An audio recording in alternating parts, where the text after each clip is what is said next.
Vamos a ver el día de hoy la historia completa de Hanukkah, que a veces no la sabemos, ciertos detalles no sabemos, y lo principal de Hanukkah no sabemos. Van a escuchar hoy cosas que van a decir, ¿cómo esto nunca en mi vida la supe? Nunca supe que había pasado esto.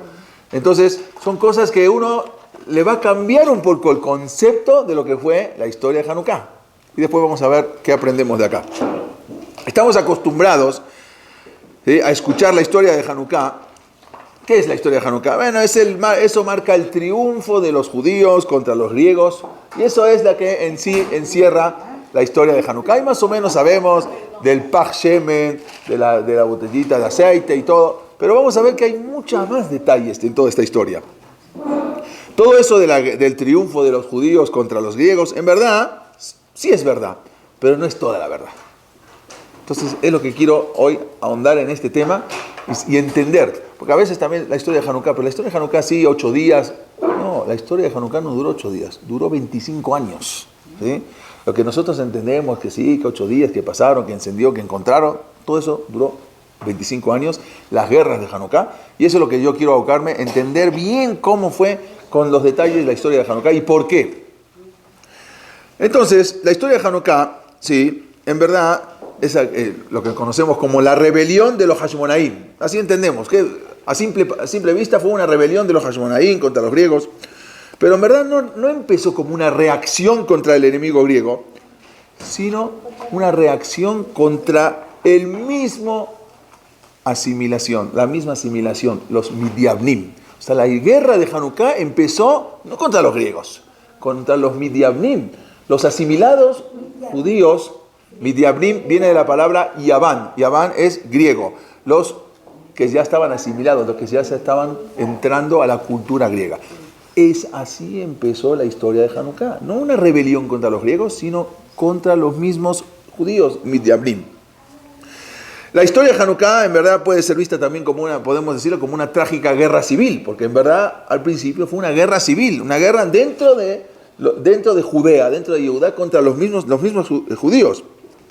En verdad, el famoso personaje de la historia de Hanukkah, Antíochus, que decimos, ¿sí? Antíochus Epífanos, que era el monarca griego, él en verdad no encabezó una persecución con una matanza contra los judíos, ¿sí? Sino que fue contra las creencias religiosas. O sea, vamos a ver a qué se enfocó él. Y eso incitado, por los Midiabnim. Los Midiabnim, los helenistas, judíos. Cuando digo helenistas, vamos a entender que son Yehudim, asimilados. Los helenistas fueron a buscar a los griegos para que vengan a asimilar a los judíos. O sea, los griegos no habían entrado en Israel, sino por los mismos judíos que lo fueron a buscar para que vengan y conviertan al helenismo a los judíos religiosos. O sea, nosotros mismos fuimos a traer a los griegos para que lleguen a Judá. Entonces, vamos a empezar en esta historia con un poderoso emperador que se llamaba Alejandro Magno. Alejandro Magno, él había derrotado al imperio persa. El imperio persa era lo más poderoso en el mundo. Y de repente, en el año 332, antes de la era común, les voy a decir, para que más o menos se vayan en la cronología. Entonces, 332, antes de la era común. O sea, ustedes saben que los años antes de la era común vienen de arriba para abajo. 332, 331, 330, hasta que llega el año 1 y ahí empieza.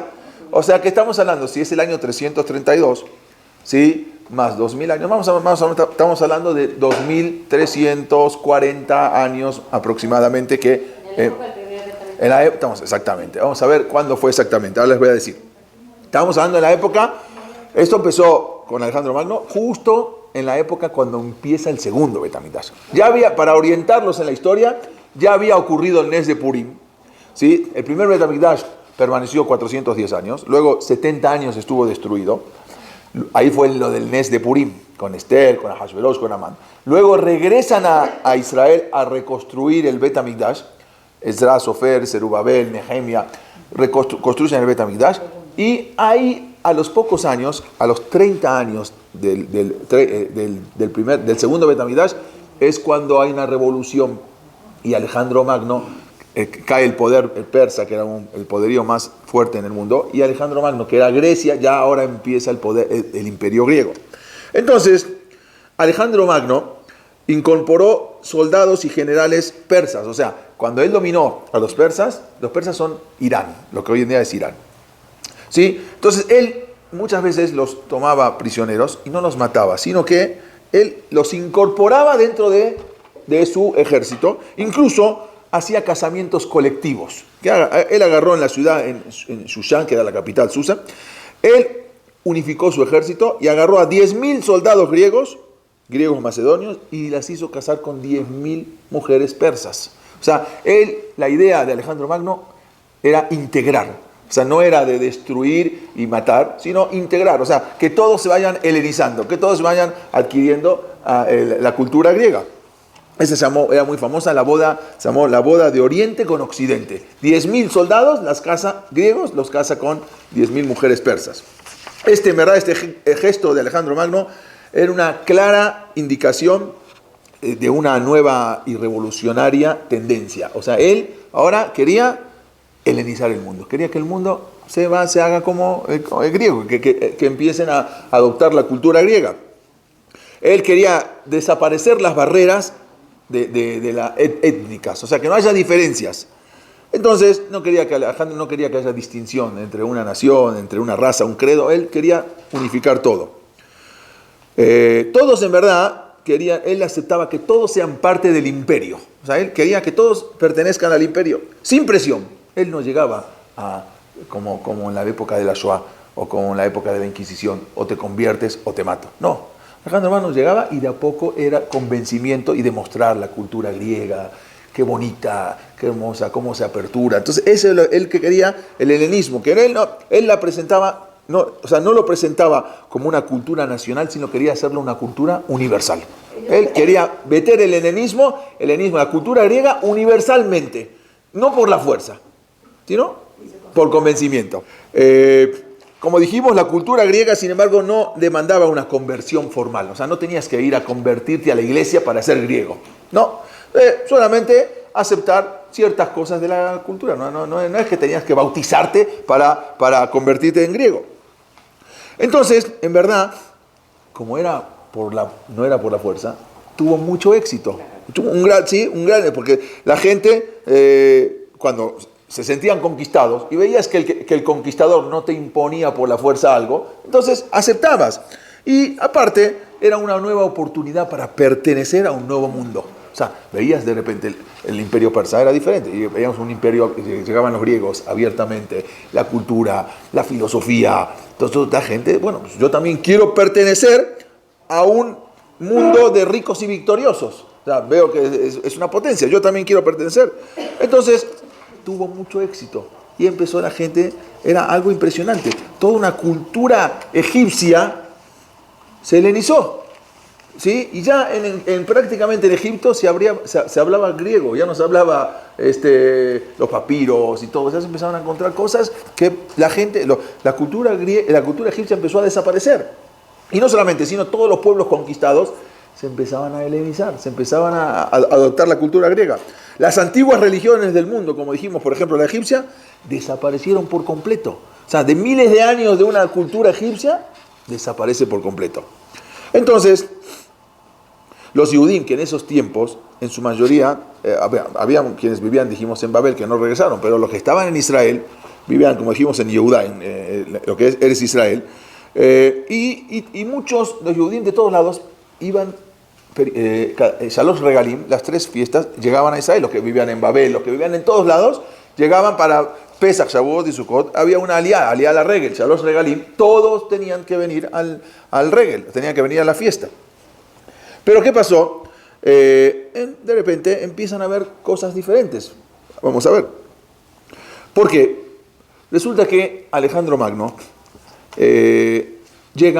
empezó a dominar todo el mundo.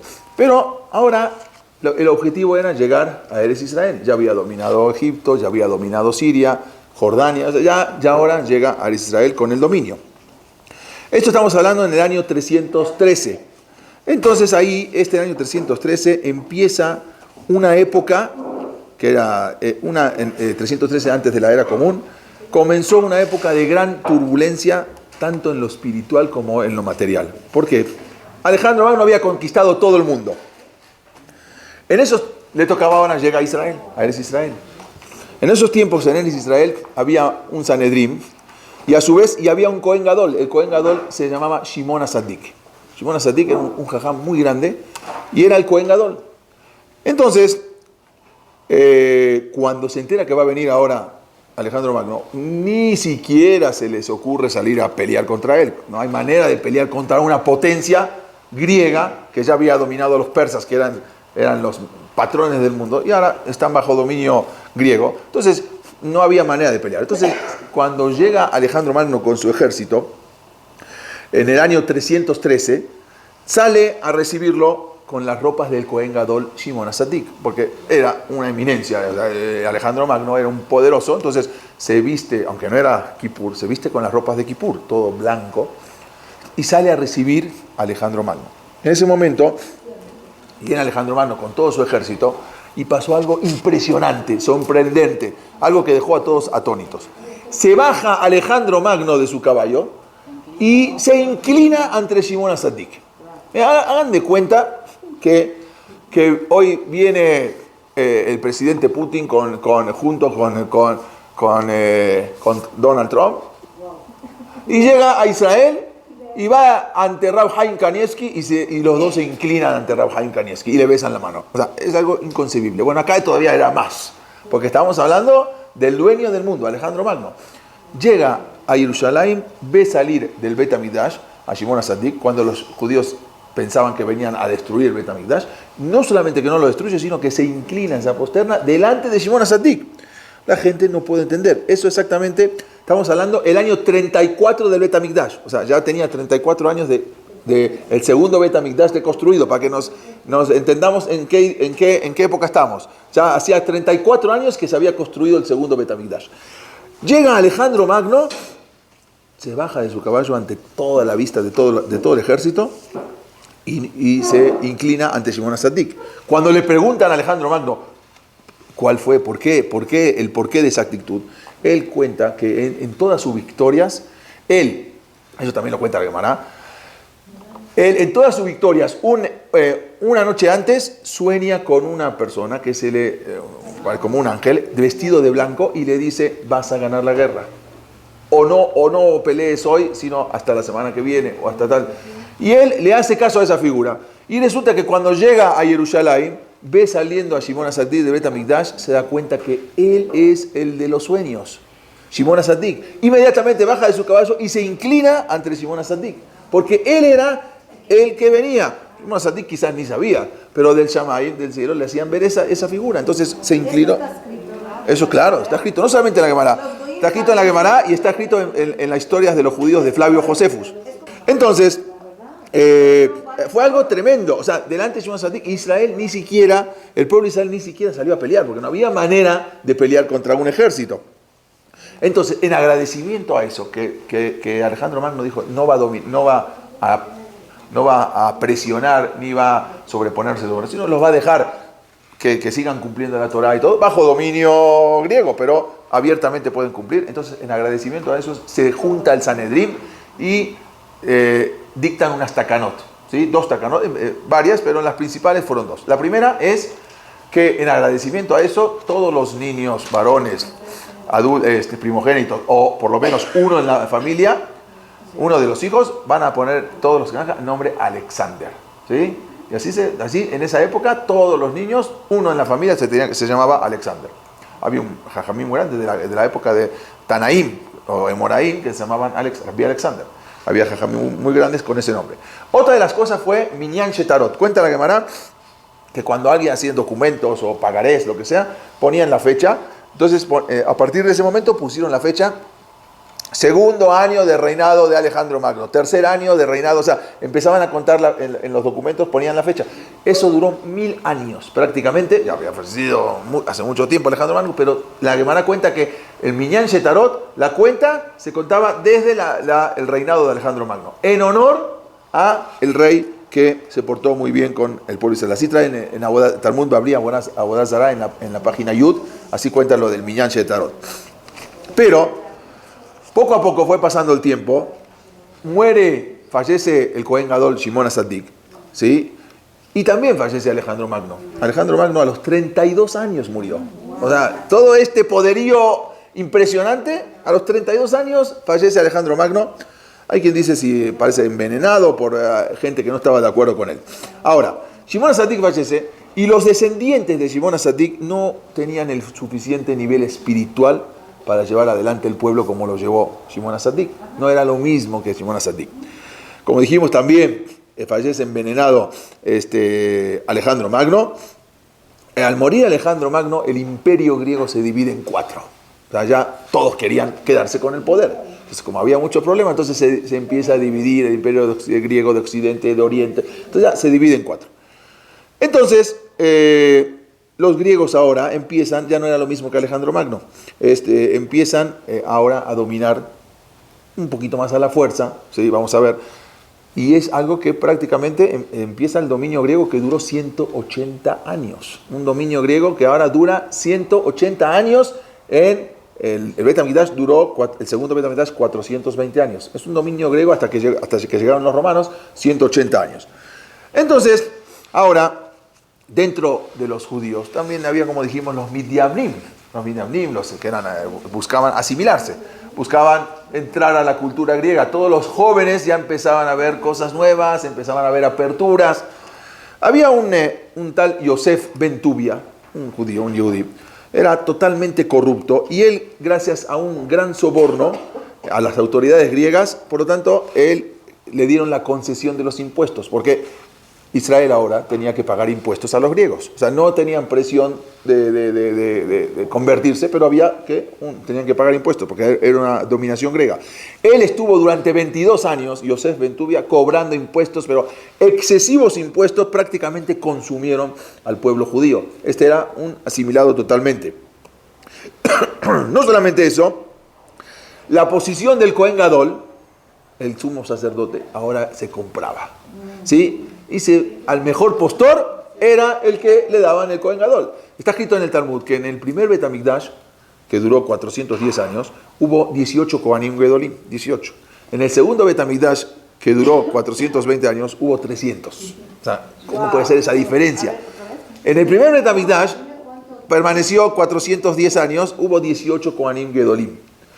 En el segundo Bet HaMikdash, que permaneció 10 años más, tenía que haber 19, vamos a decir, ¿no? O los mismos 18. Bueno, sin embargo, dice la Gemara que hubo más de 300 Kohanim Gedolim, porque la Keuná se compraba y muchas veces entraban y se morían. Pero entonces, ¿para qué compran la Keuná si saben que se van a morir?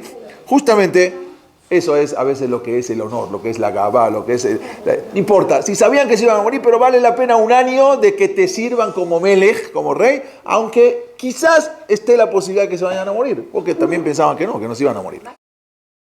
Entonces, dijimos, se vendía al mejor postor la Keuná. En el año 246, ¿sí? O 3515 aproximadamente.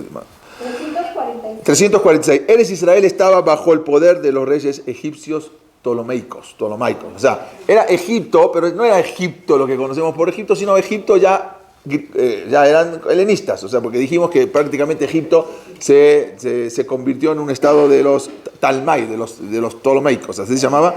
Antes era faraón, ahorita ya dejaron de ser faraón, ya son faraones griegos, ¿sí? Se llama los reyes ptolomeicos.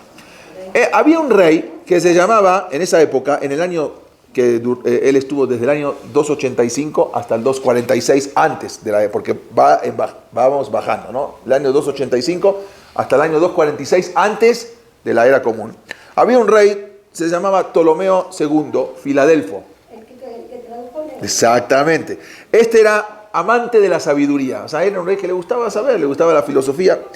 Y adquirió una biblioteca impresionante que se conocía como la Biblioteca de Alejandría. Hoy en día la volvieron a construir, pero era una casa impresionante. Tenían ahí de todos los libros, de todos los papiros, de todas las cosas antiguas que conservaban ahí. Y él ordenó traer a los sabios de Israel, manda traer a 70 jajamim, ¿sí? 72 jajamim de Israel, para que le traduzcan toda la Torah. Hasta ese momento la Torah nunca se había traducido, ¿sí? Entonces, y no es como Eso fue una velut, fue un duelo para los Jajamim. Porque dice, bueno, ¿qué duelo? Está traduciendo la Torá. La Torá no se puede traducir. La Torá, si tú la traduces, no es lo mismo. La Torá no es un libro de filosofía, ni es un... Entonces, a veces vamos a los hoteles y abrimos el cajoncito y hay una Biblia y ahí toda traducida. Estamos hablando de... No la nueva Biblia, ¿sí? Pero y no es lo mismo, no podemos traducir. La Torah no se puede usar, tiene tanto sodot, tiene tantas cosas ocultas y tantas, se pueden entender de diferentes maneras las palabras que no podemos traducir literalmente. Los jajamim estaban obligados, los dividió en 72 cubículos y cada uno tuvo que traducir de memoria toda la Torah. Pero fue algo minashamayim que todos cambiaron, porque si no, entonces, por ejemplo, la Torah empieza en Bereshit, bara Elohim et hashamayim veta haaretz. Bereshit creó a Dios, aparentemente. Si yo leo literalmente, Bereshit, ¿quién es Bereshit? Una persona o alguien.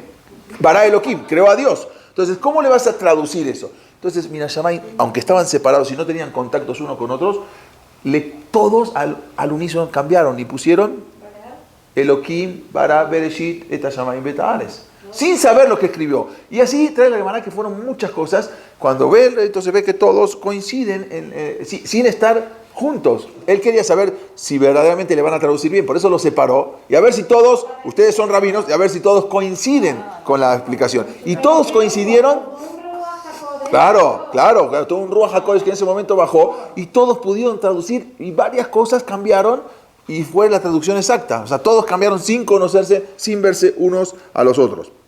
Esto, como dijimos, fueron divinamente inspirados. O sea, Minashamayim, Siyatá, Ishmayá, que todos presentaron una traducción idéntica.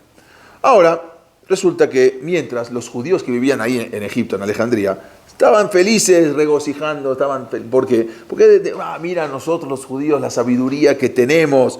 Pero mientras ellos veían así, los jajamim no lo veían así. Los jajamim veían que estos acontecimientos lo veían como una tragedia.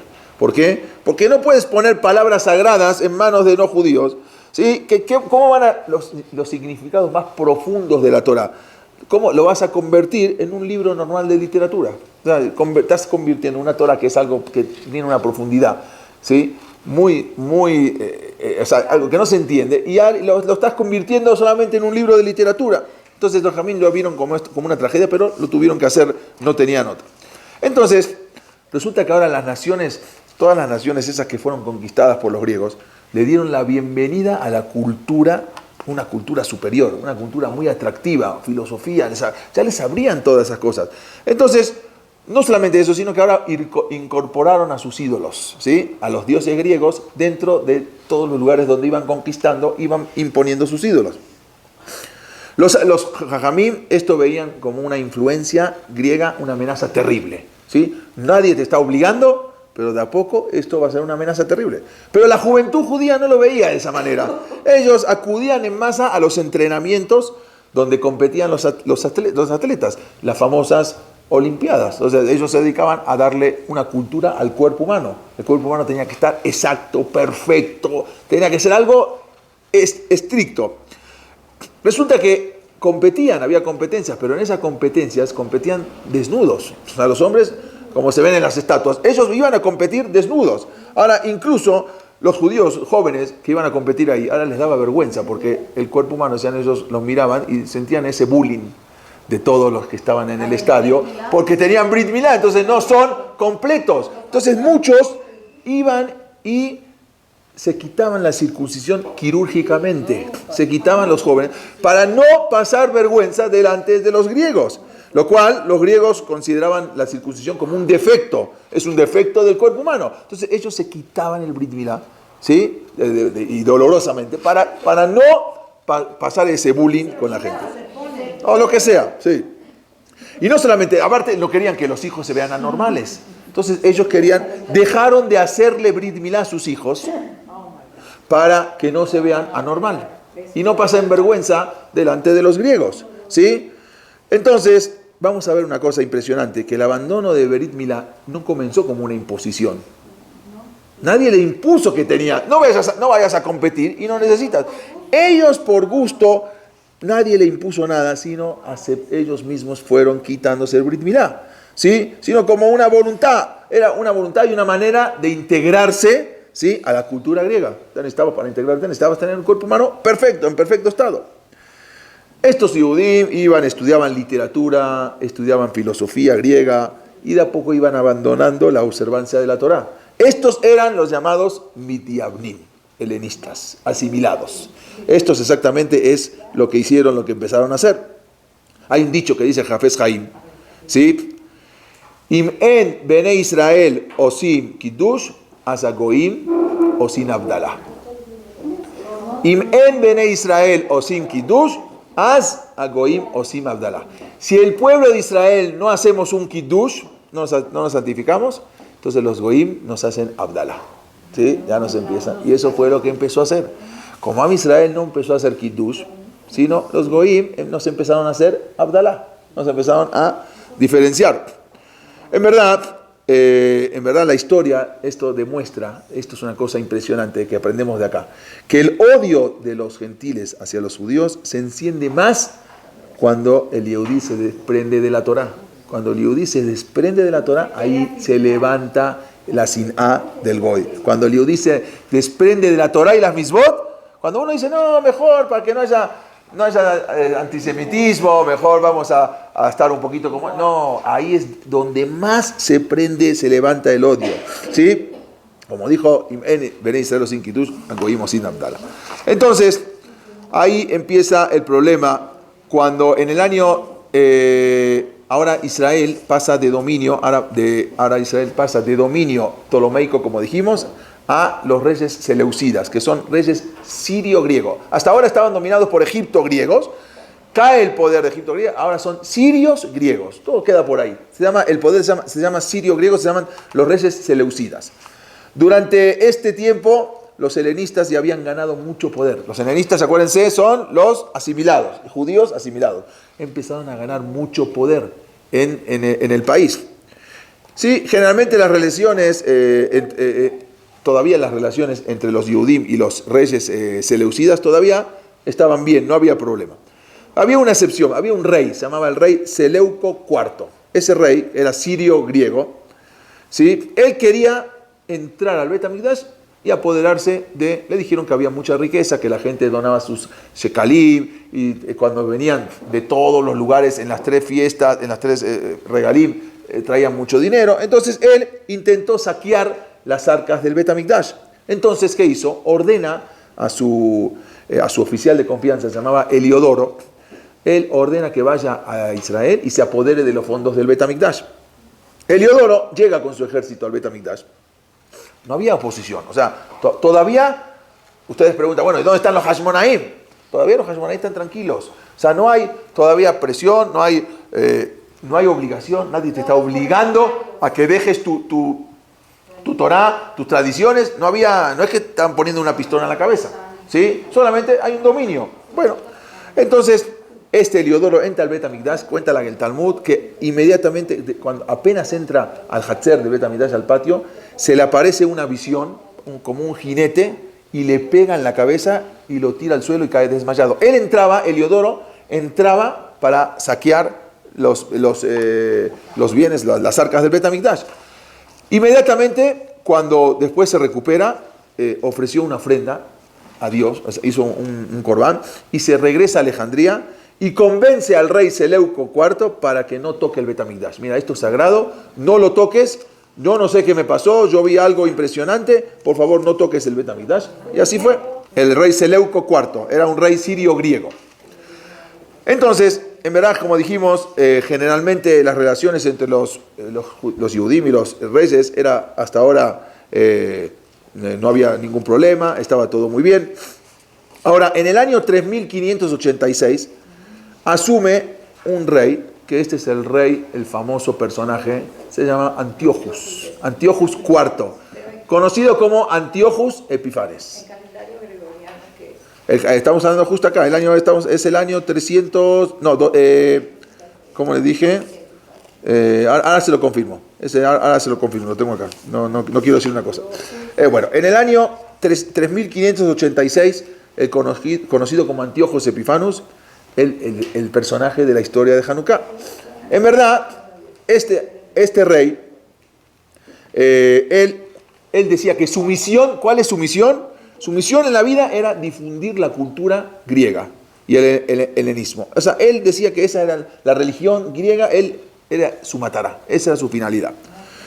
Él tenía mucha gaba, mucho orgullo. Sus aires de grandeza le hicieron a él mismo, se llamaba Antíochus IV, pero él mismo se puso como nombre Epifanes. Epifanes en griego quiere decir el grande. O sea, como hubo ya Alejandro Magno, él también quería ponerse el grande. Entonces se puso Epifanes. Pero a sus espaldas, sus mismos soldados lo llamaban Epimanes. En griego quiere decir el loco. O sea, él decía Epifanes, y todos le decían Epimanes. Él era un loco, era desvariado, tenía un comportamiento desvariado dentro de la corte. De repente se le ocurría una cosa, mandaba a matar a uno, ¿sí? Así era un rey tenía diferentes estados anímicos. Para entonces, en ese momento habíamos dicho que los Kohanim pagaban para ser Kohanim. Entonces, justamente en esa época había un hombre, un Kohen Gadol justo. No era como Shimon HaTzadik, se llamaba Yohanan, ¿sí? Yohanan Kohen Gadol. Era apoderado como Jonio. O sea, ya la gente ya empezaba a tener nombres griegos. A veces a sus hijos le ponían nombre. Entonces, este se llamaba Jonio. Resulta que no obstante, era bueno, pero su hermano, que era totalmente asimilado, se llamaba Yoshua y lo conocían como Jasón. Este sobornó a Antíochus para que con grandes cantidades de dinero, para que lo designen como Kohen Gadol. Y lo designan como Kohen Gadol. Ya ahora está un Kohen Gadol totalmente asimilado. Ya una vez que compró la Keuná, este Jasón o Yoshua, como dijimos, él manda construir al lado del Bet HaMikdash, no sé si conocen dónde está el cardo, donde está ahí, donde está la menorá, en una caja, en el Bet, manda ahí a construir un gimnasio gigante. O sea, aparte ahora del Bet HaMikdash, para los jóvenes que se entrenen un poquito, ¿sí? Para estar fuertes y todo. Perdón. Entonces, lamentablemente, muchos Kohanim y muchos jóvenes acudían en masa a ese espectáculo de hedonistas, porque había que competir, como dijimos, desnudos. ¿Sí? Y después de la competencia, terminando, siempre se encendía la flama, la antorcha olímpica, era para ofrendar sacrificios a los dioses griegos. ¿Sí? La antorcha que se le prendía en honor a los dioses griegos. Entonces, el Hafez Haim trae un ejemplo increíble. Dice que el sol y el viento empezaban a discutir, que pasaba una persona por ahí, es un mayal, y a ver quién logra quitarle el abrigo. Entonces, dice el viento, ya lo saben, y en el viento dice yo voy a partir. Entonces empezó el viento a soplar, y cuanto más soplaba, la persona más se agarraba de su abrigo, y más soplaba, al final no pudo. Vino el sol y dijo, espérame, yo te voy a demostrar. El sol empezó a sacar su poquito calorcito, y un poquito más de calor, y un poquito más de calor, y calor. Con ese calorcito de a poquito se sacó, y al final se terminó sacando el abrigo, ganó el sol. Eso es lo que dice Hafez Haim. Cuando hay una férrea, ¿sí? A veces sin odio y presión, Am Israel es cuanto más se aferra a la Torah. Pero cuando viene el calorcito, el apapache, entonces ahí es cuando Am Israel se empieza a asimilar. Esto fue con los griegos. Los griegos, ¿sí? No fueron por la fuerza, nadie te impuso nada. Te empezaron a demostrar, a acercarlo, y ahí Am Israel se empezó a asimilar. No tenías ni que ir a convertirte a la iglesia, no necesitabas bautizar, no hacer nada. Era de a poco asimilar, pero una vez que ya empezó con algo, seguían, hasta que al final, solitos, se iban asimilando. O sea, al principio, como tú dijiste, un poquito acá, ir al Bet HaMikdash, ir al gimnasio, ir al Bet HaMikdash, la cultura griega, hacer un poco, pero hasta que al final el Yetzer Hara lo va llevando y se va totalmente asimilando. Pero también, como dijimos, había dos grupos. Había un grupo, como dijimos recién, de Midiabnim, que tenían acá y acá un poquito, pero había otros Midiabnim extremistas. Estos sí eran los más extremistas, quienes querían erradicar el judaísmo por completo. Estos sí no les interesaba nada. Judíos. Había unos, como dijimos, un poco acá y un poco acá, pero otros eran totalmente erradicar por completo el judaísmo. ¿Quiénes eran? Había un tal Menelao. Este Menelao era un extremista, ¿sí? que en principio fue aliado de Jasón, de este Cohen Gadol. Pero después ni siquiera pertenecía a la rama de los Kohanim. Este sí, de plano, no era Cohen. Y él fue y sobornó ahora a Antíochus con más dinero para que le den la Keuna. Pero él ni siquiera era Cohen. El anterior todavía era Cohen. Este ni siquiera era Cohen. Entonces, y así fue que con mucho dinero le dio y le prometió más, obvio que lo iba a sacar de ahí del Bet HaMikdash, para comprar la Keuna del Cohen Gadol. Y el sumo sacerdote prácticamente era el rey. O sea, no había rey en Israel. El rey de Israel, el presidente, era el Cohen Gadol. Entonces, al tener la vara del Cohen Gadol, ya era el que manejaba todo. Una vez en el poder, Menelao sustrajo todas las vasijas del oro, de todo lo que había, con la intención de juntar grandes cantidades para pagar lo que había prometido de pagar. ¿Me iba a apuntar algo? Sí, ya no servía nada en el Bet HaMikdash. Ya no había... Había korbanot, sí había todavía. Ya no había bueno, para entender, muy buena pregunta. Los jajamim en esa época ni iban al Bet HaMikdash. ¿Sí? Porque sabían que estaba... ¿Qué voy a hacer en el Bet HaMikdash si está todo comprado? ¿Sí?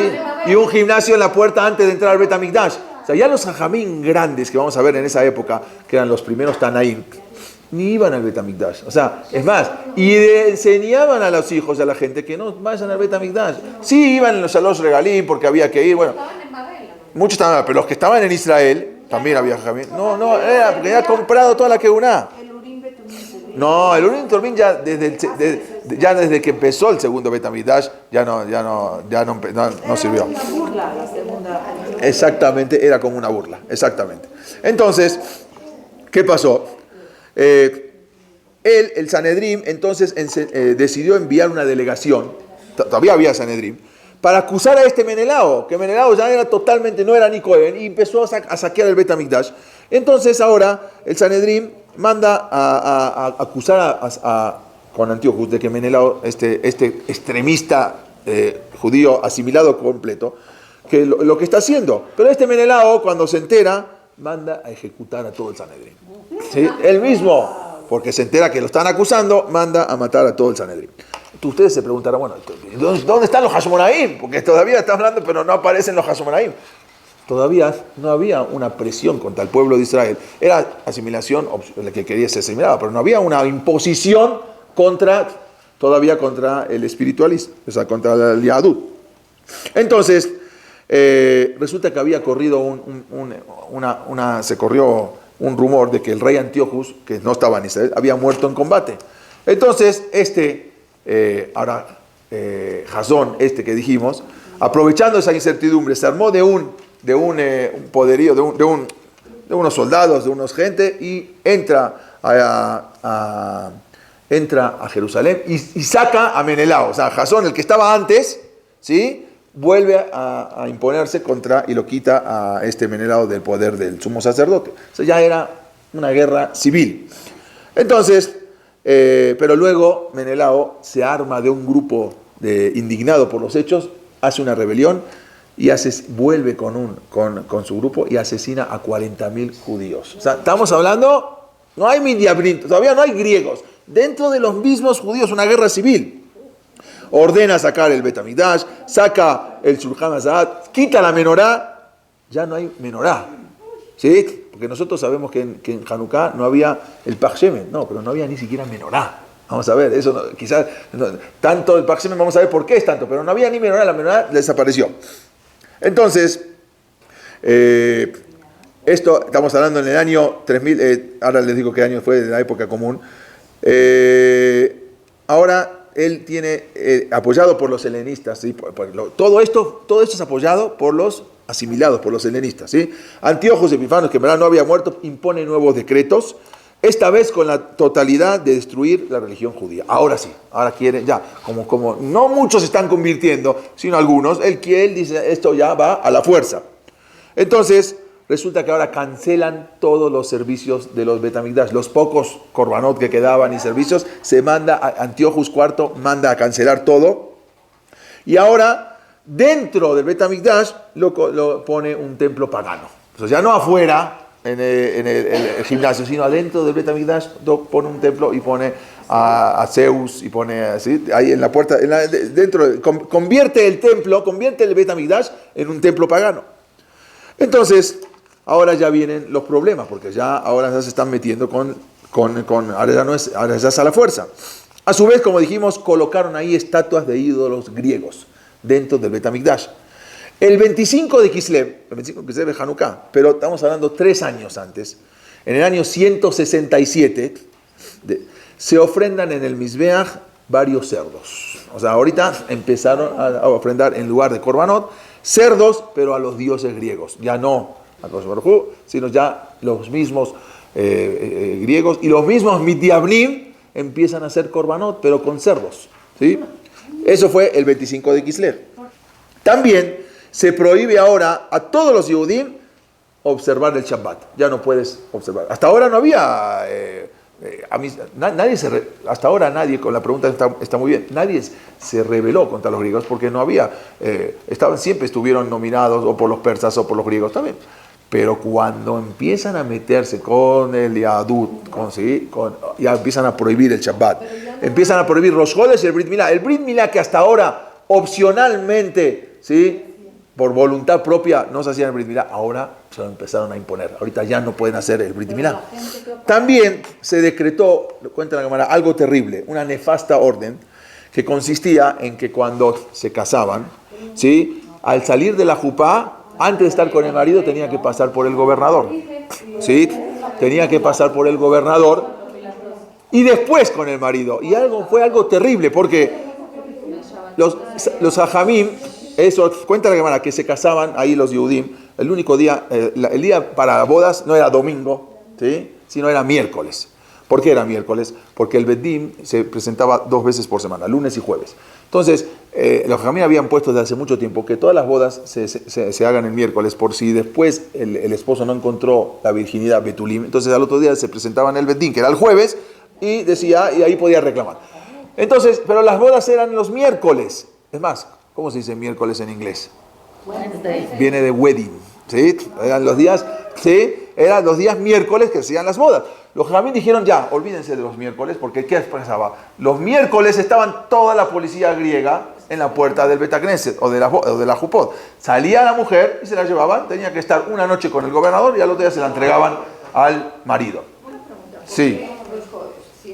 Porque al no tener Rosh Chodesh se empieza a perder todo el calendario judío. O sea, cuando ya no hay, querían quitar el Shabbat, Rosh Chodesh, que ya no haya, o sea, ya no hay un comienzo, entonces ya se empieza a perder todo eso y el Brit Milá. ¿Ok? Entonces, este hecho de las mujeres que hacían era con el fin de destruir la santidad, la Kedushá de las familias. Ya querían destruir toda la Kedushá, la santidad de las familias judías. Muchos Yehudim murieron porque se resistían a esto, no querían entregar a sus esposas y los mataban. Las mujeres que eran atrapadas circuncidando a sus hijos porque a escondidas veían la manera, también las asesinaban junto con sus hijos.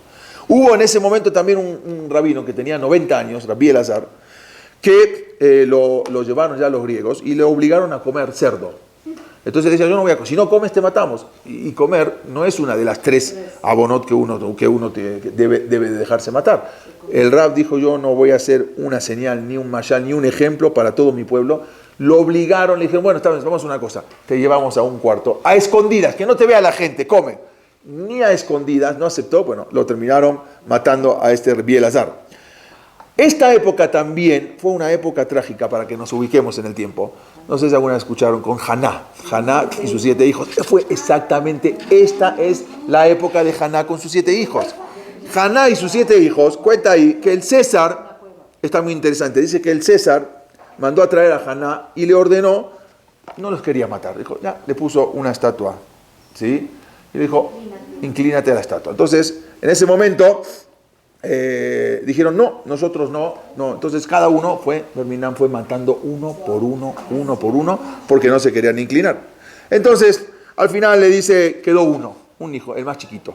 Le dice el César, me dice, todos tus hermanos, por lo menos eran más grandes y disfrutaron de la vida. Tú, un niño chiquito, no vas a disfruta de la vida. Inclínate a esta Avodah Zará y vas a disfrutar. Ellos murieron, ya los maté, pero ellos por lo menos disfrutaron, tú nada. Entonces él le dijo, nada, no me interesa. Le dijo, hay un Dios en el mundo, como le dice, Hashem Melech Olam Baed, Akadosh Baruj Hu va a reinar de por sí, y ustedes, Be'avid Goim Arso, ustedes se van a exterminar. Y así le empezó a discutir, el niño empezó a discutir al tú por tú con el gobernador. Le dijo el César, como dijimos, Rea, Jija, Orugim, Lefaneja, tus hermanos ya murieron. Be'areni Mashlech Tabatí, dice yo, bueno, vamos a una cosa, le dice, está bien, no te aposternes al ídolo. Yo voy a agarrar mi alianza, voy a agarrar mi anillo, lo aviento, y tú, pásame el anillo. Nada más entrégamelo, ¿sí? No. Dice, bueno, pero no te estás aposternando al ídolo. Me estás agarrando y que la gente vea que por lo menos ya quería tener un poco de Rahmanut, ya mató a los otros 6 hermanos. Bueno, nada más te aviento el anillo, recógelo. No lo voy a hacer. No, delante de la Abodazara no. Entonces le dijo, Jabala la Jeleja que es armada, me dice, pobre de ti, no pierdas el tiempo conmigo. Entonces le dijo, vino en ese momento, ya lo iba a matar, vino Haná y le dijo, por favor, no lo mates, ¿sí? Déjame abrazarlo y besarlo. Y después le dijo, bueno, le pidió, tengo una última petición, por favor, mátame a mí y después a mi hijo. Ya me hiciste ver a mis 6 hijos, ¿sí? Mátame a mí, no quiero ver la muerte. Entonces le dijo, no puedo hacer, le dijo el gobernador, dijo, no puedo hacer, porque en la Torah dice, no puedes matar, en la Torah dice, el toro con el becerrito el mismo día. Entonces yo no puedo matar. Le dice, ¿qué es? Dice, Shotesh, ahora dice, es un tonto, que tú cumpliste las otras 612 misbot, que te falta cumplir esta, y ya mataste a mis otros, entonces, no te puedo matar a ti, mañana, no te puedo matar hoy, porque si no puedo pasar por la Torah. Entonces le dijo al hijo, cuando ya vio que ya iba a matar al hijo, le dijo, ella, Haná, le dijo así a su hijo, Miat Siba Alab, Nafla Alab, Beaitam Mehabekeu, lo besaba, y le dijo, Beambralo, vení, Lej es el Abraham Abijem. Te pido un favor, ahorita te van a matar. Ve con Abraham Avinu, Beemorlo, Kajambraimi. Y dile, así me dijo mi mamá. Le dice, ¿cómo le dijo? Ve tomar. Banita Mizbeach, Bealite Tishak. Tú construiste un Mizbeach y pusiste a tu hijo Ishak en el Mizbeach. Dice, Areimen, pero mi mamá puso 7 hijos en el Mizbeach, no 1. ¿Sí? Beletishba Banim Beyom Echad. Y 7 hijos en un solo día. Atani Sayom, Banim Maaseh. Tú solamente fue una prueba, porque al final no terminaste. No. Pero yo fui un Maaseh, yo fui el hecho, yo sí. Y en ese momento, lo mataron al niño. Y los Jajamín dijeron, cuando mataron al niño, los Jajamín después dijeron qué edad tenía ese niño que se ponía a discutir con el gobernador. Shiaru Jajamim Shenotab Shelototinot Beninsa Ben Shete Shanim Beshisha Hodashim Besheshaot. El niño tenía 2 años y medio y 6 horas. O sea, un niño chiquito, miren lo que era. Dice que ella misma después sube ahí, ella misma Haná, posteriormente Haná se arroja desde un techo donde también ella encuentra ahí su muerte. ¿Dónde están los Hashmonaim? ¿Qué pasó con los Hashmonaim? Ya se va la clase y todavía no empezamos con los Hashmonaim. Entonces, en verdad, historias como estas dieron un impulso al pueblo judío, que le dieron una fortaleza para resistir, o sea, estos hechos, las persecuciones. La rebelión contra los griegos, en verdad, no fue por una independencia nacional. A ver, Macabim, nosotros, la bandera de los Macabim, no es una independencia, ya que en tiempos que dominaban los babilonios, los persas y los griegos, nunca se rebelaron contra ellos. Solamente, sí, nadie intentó derrocar. Entonces, ¿qué fue todo esto? Pero cuando los griegos hicieron ya imposible la observancia de la Torah, ya obligado, ya no puedes cumplir Shabbat, Rosh Chodesh, Brit Milá, ahí es a donde los Yehudim se sublevaron. Cuando las tropas griegas llegaron a la ciudad de Modim, en una ciudad cerca de Jerusalén, reúnen a todo el pueblo en la plaza principal y ordenan a su líder, el Jajam, que se llamaba Matitiahu, que ofrenda, ven acá, no te vamos a matar, solamente queremos que hagas una ofrenda de un cerdo a Zeus, al dios Zeus. Eso es lo que lo obligaron. En ese momento él se negó a hacerlo, y no solamente que se negó, sino que exhortó a toda la gente a que no lo hagan. Empezó a gritar, no hagan esto. Justo sale de ahí mismo un judío renegado, ¿sí? Él mismo se acerca, él mismo trae un cerdo y ahí y ofrece, dice, mira, yo sí lo hago. Y en ese momento Matitiahu estaban armados por adentro con unas dagas, unas estacas. Y en ese momento estaba Yohanan, Shimón, Yehudá, Elazar y Jonatán. Los asesinan a este judío y a todos los griegos que estaban alrededor, los soldados, que nunca se imaginaban que iban a, porque hasta ahora nunca hubo ninguna rebelión, nunca se imaginaban que iban a ser y se iban a rebelar, y matan a los griegos. Y en ese momento viene Matitiahu y proclama, él dice, Mila Hashem Elai, ¿quién está con Hashem? Que venga para acá conmigo, porque muchos ya estaban asimilados. Posteriormente se huye a las montañas, porque sabía que ahora van a venir los griegos con toda su potencial. Se huyen junto con sus hijos y con varios judíos y armaron unas guerrillas que salían por todos lados, pero no podemos decir que eran unos soldados, sino eran unas guerrillas que se empezaron a armar con lo poco que tenían de armas, pues no había. Entonces, pero al poco tiempo después, Matitiahu fallece, ¿sí?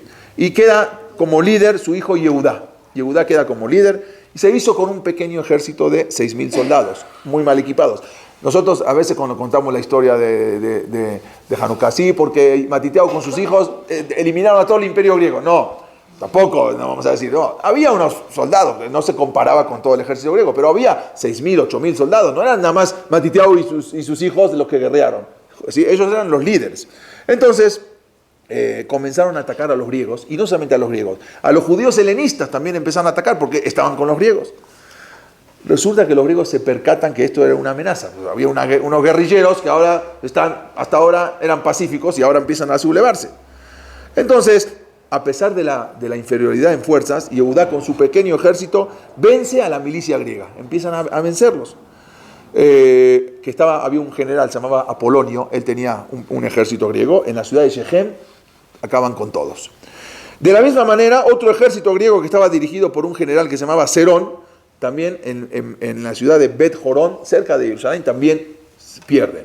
Entonces están viendo ahora enfurecidos de la derrota.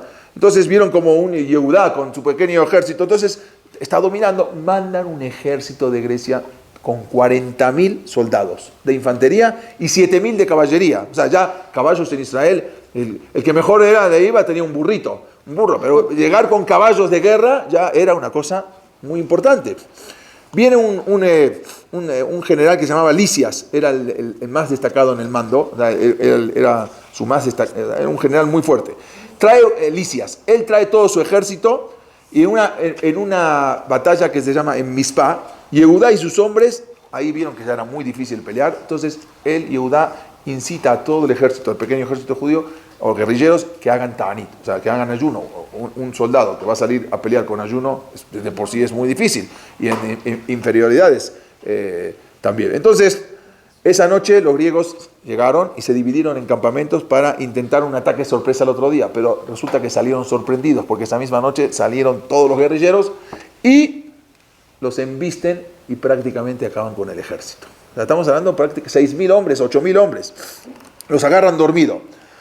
Pero muchos que se pudieron escapar, los griegos se escaparon. Un año más tarde, otra vez el mismo general vuelve a reunir una fuerza ahora de 60.000 hombres con 5.000 caballos, marcha hacia la ciudad de Bet-Sur.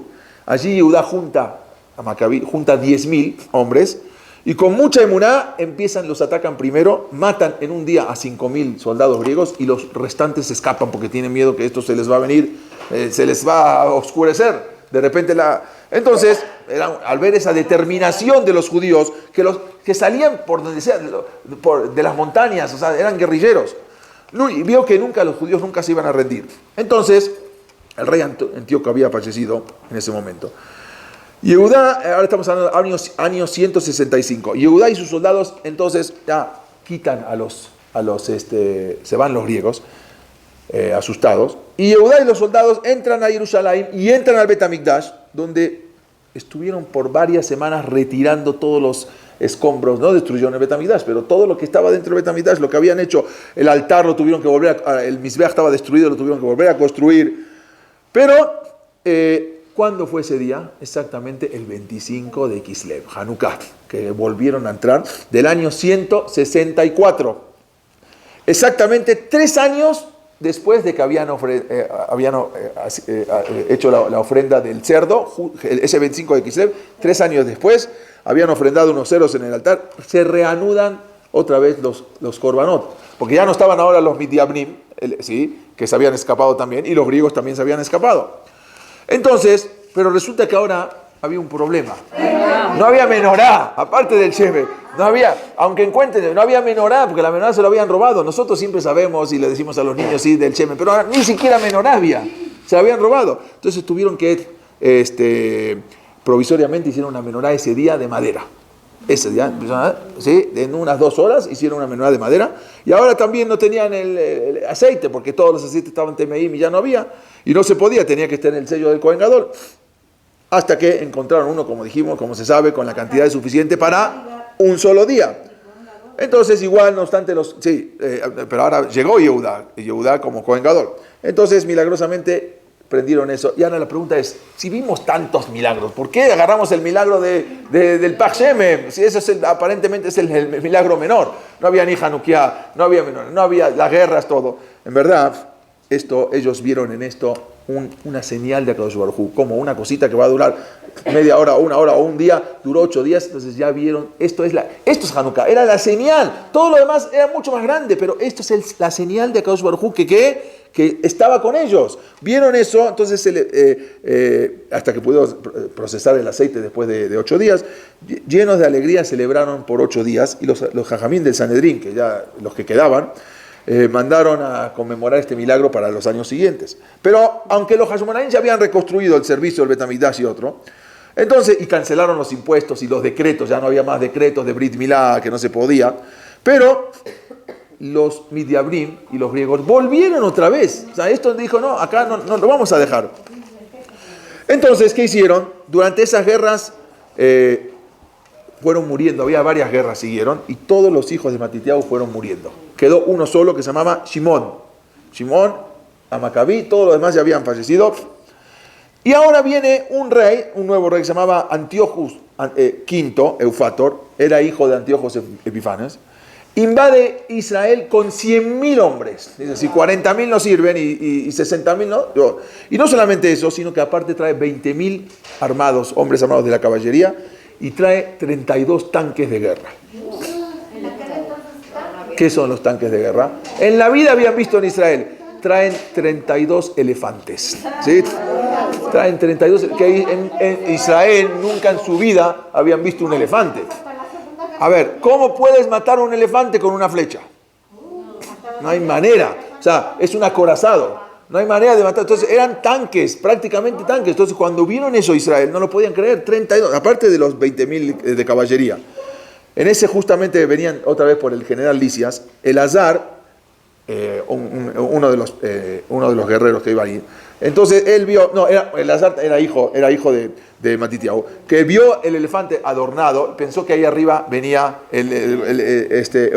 Antíochus Eufator. Entonces o el general Lisias. Entonces él erróneamente pensó que llevaba al rey o al general, ataca al elefante con unas espadas y con unas dagas, lo mata, pero el elefante se cae arriba de él y lo aplasta. Y se muere Elazar. O sea, ahí quedó solamente Shimón, el último de los hermanos de los Macabim. En ese momento Jerusalén vuelve a caer en manos de los enemigos. Pero fue algo, ahí sí vieron el Nes de Hanukkah. ¿Por qué? Porque ya estaban acabados. Ya no tenían manera de sublevarse, ¿sí? Con toda la infantería. Pero en ese momento el rey Antíochus V Eufator, que estaba en Antioquía, empiezan a escuchar que hay una revolución mismo en Grecia, como que la gente ahí en Grecia se empiezan ahora a revolucionar, un intento de golpe de Estado, y mandan a decir que se retiren. Ya tenían ganado la guerra. Mandan a decir, pidió a Eupator que se realice un tratado de paz con los judíos y se retiren de Judea. Y así fue. O sea, ni siquiera pelearon, porque ya estaban acabados y no había manera de pelear contra 100.000 hombres, 20.000 caballos, jinetes y 32 elefantes, y mandan a hacer un tratado de paz contra los judíos solitos. ¿Por qué? Porque dijeron, no, tenemos cosas más importantes que ahora apaciguar todo ese golpe de Estado. Entonces se regresan todo el ejército. Pero en verdad esto no pasó por mucho tiempo, porque Antíochos V no gobernó por mucho tiempo. Un tío de él, que se llamaba Demetrio Soter, lo mata, y él cancela el tratado de paz. Dice, no hay tratado de paz, hay que volver otra vez hacia Judea contra los judíos. Y él se proclama rey de Siria, y él mismo ahora manda, otra vez, incitado por los Midiabnim, por los mismos judíos asimilados, ve la oportunidad ahora de acabar con los últimos que quedaban de los judíos. Entonces, entran otra vez los Midianim y matan a dos jajamim muy grandes, Yossi ben Yoezer y Yossi ben Yohanan. Eran jajamim Tanaim de la Mishnah, quienes eran los líderes del pueblo judío. Entonces, entra un general que se llamaba Nicanor, entra a Judea y él trae 35.000 soldados, pero fue contraatacado por 3.000 hombres, o sea, 35.000 contra 3.000 hombres.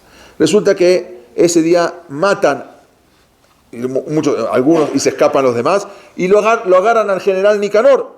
Y fue una batalla que eso fue el 13 de Adar del año 161, que justo era una fecha muy importante. Y enojado Nicanor, también él prometió arrasar con el Bet Hamikdash, todavía no lo habían matado, pero al rato, cuando vuelve, lo detienen a Nicanor y ¿qué hacen? Traen la Gemara que lo cortan en pedazos. O sea, Nicanor era el general que venía griego, y su cabeza la cuelgan en la puerta de Jerusalén, y sus dedos también los cuelgan en la puerta para que vean lo que pasaba. Y esa fue una fecha que se llamaba Yom Nicanor, que fue exactamente en el año 161, que fue una fecha que por mucho tiempo se festejó. En esa época se firma un tratado de paz ahora, para que con los romanos, esa ayuda que mandan a pedir los Hashmonaim a los romanos para luchar contra los griegos, esos escritos se conservan todavía en los archivos del Vaticano, como los Hashmonaim mandan a pedir a los romanos que vengan a ayudar contra los griegos. Exactamente esa fue la época de los Hashmonaim. Entonces finalmente resulta que esas luchas políticas internas hicieron que los abandonaran. Ya tantos problemas que ellos ya no querían, los mismos sirios ya no querían más. Este pueblo no hay manera de pelear contra ellos. Entonces se retiran. Shimón, el único sobreviviente, eliminó a los últimos griegos y a los últimos helenistas, a los últimos Midiamnim, que eran prácticamente como los griegos, y trae al final la independencia de Eretz Israel, que fue en el año 139 antes de la época común. Entonces, justamente esas guerras que duraron, todo esto duró entre 25 y 27 años, ¿sí? Fueron las guerras de los Hashmonaim, que eran la libertad, pero no era independencia, era independencia espiritual, no la independencia del país. Porque cuando atacaban, cuando estaban dominados, ellos no se sublevaron cuando ya les prohibieron cumplir la Torah. Ahí fue la sublevación, o sea, fue una independencia espiritual, no es que Macabim, vamos con la bandera de nosotros, la independencia, no, esto no fue una independencia espiritual. Shimón con su ejército echaron poco a poco al ejército sirio, hasta que Yehudá, o sea, Israel, volvió otra vez el 23 de Iyar del año 142. Los habitantes de Jerusalén vuelven el último bastión sirio que quedaba era en la ciudad de Acre. Ese día dominaron y hicieron una fiesta. Los reyes sirios vieron esta complicación, no querían más guerra, y por lo tanto se retiran y Eretz Israel queda totalmente libre, y ahí fue proclamado Cohen Gadol. Shimón, el último de los Macabim, fue proclamado Cohen Gadol. Incluso en las monedas que acuñaron en esos años, en un lado está una menorá y en el otro lado de la moneda dice Shimón, príncipe de Israel. Y esas monedas se conservan hoy en día todavía en el Museo de Israel. Y así fue cuando ganan la guerra contra Espiles. No la guerra material, sino pelear contra algo que querían destruir. No, era espiritualmente, querían destruir la espiritualidad. Ahí salieron a pelear y ahí se liberó completamente. Les quiero nada más contar esta historia. Era la noche, ya con esto termino, nada más 5 minutos más. Era exactamente esto, ya es una historia más adelante, pero vamos a ver qué tiene que ver una cosa con la otra. Es la luz de las Nerot. La noche del 17 de diciembre del año 1775. ¿Sí? Estamos hablando que fue 17 de diciembre de 1775. Hace unos 300 años, 300 y pico. Era justo durante la guerra de independencia de Estados Unidos, que estaban peleando contra los británicos, contra los ingleses. Había uno de los soldados, se llamaba Haim Salomón, ¿sí? Era porque había varios soldados judíos que peleaban. Él no estaba en ese momento pensando en la guerra, en la batalla, sino su preocupación en ese momento se centraba en cómo encender esa noche la vela de Hanukkah, que era el primer día de Hanukkah. Dijo, bueno, y sin llamar la atención de la gente. Para eso esperó que todo el batallón americano, ¿sí?, que estaban peleando por la independencia de Estados Unidos, se durmiera. Cuando ya todos se iban a dormir, entonces, en ese momento, iba él a tratar de encender la Hanukkah que tenía.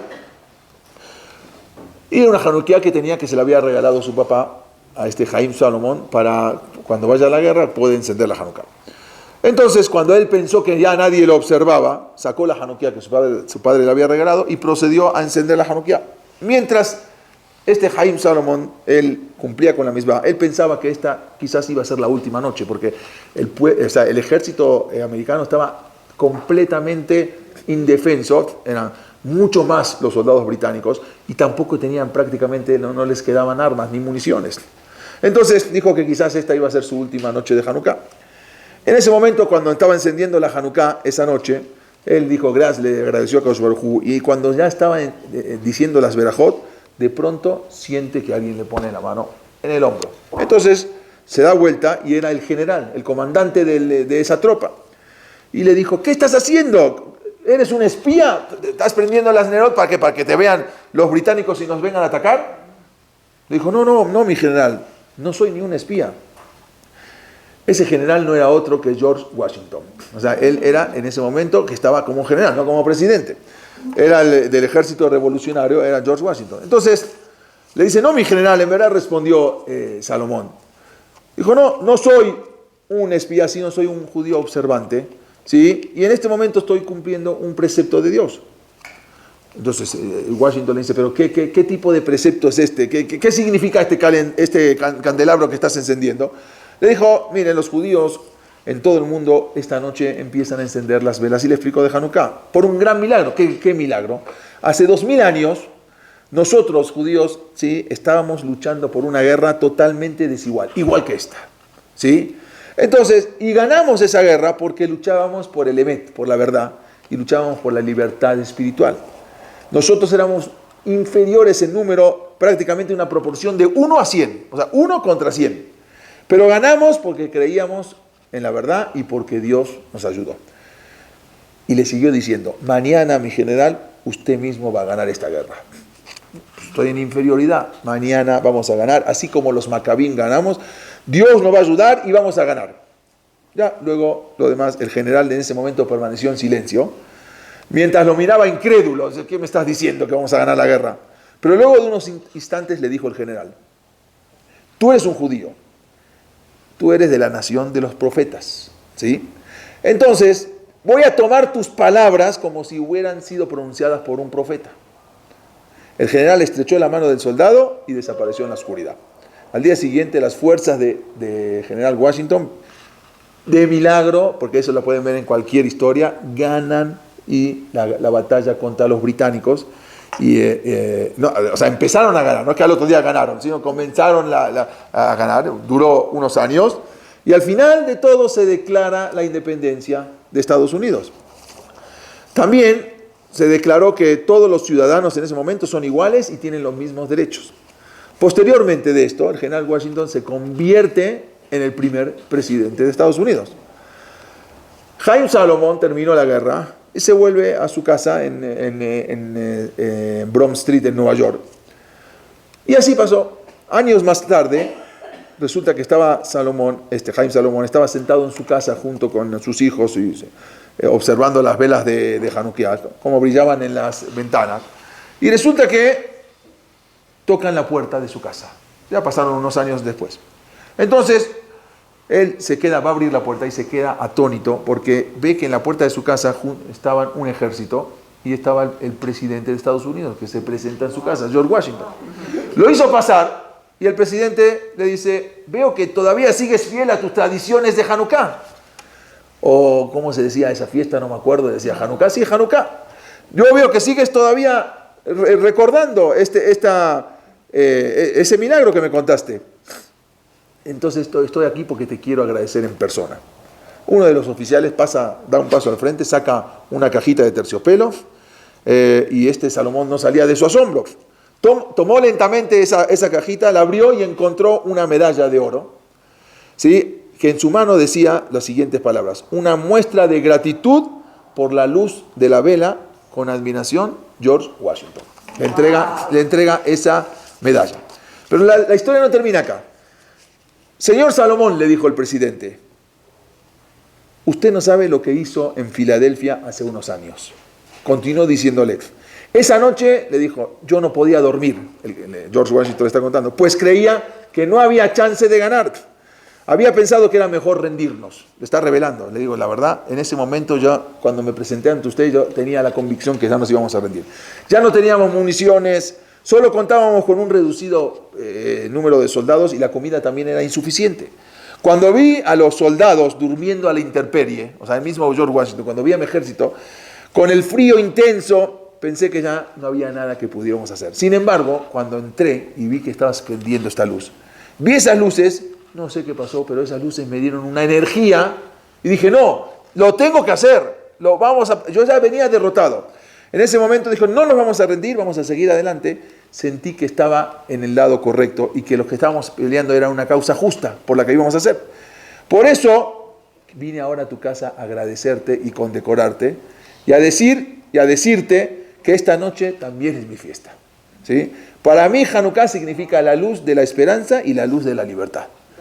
George Washington le cuelga la medalla sobre su cuello mientras las lágrimas de Salomón caían. La medalla entregada por Washington a Haim Salomón aún existe como testimonio de la fuerza de Hanukkah en el Museo de Historia Judía de Nueva York. Esa medalla. Posteriormente, George Washington nombra a Haim, lo nombra como colaborador suyo para asuntos económicos.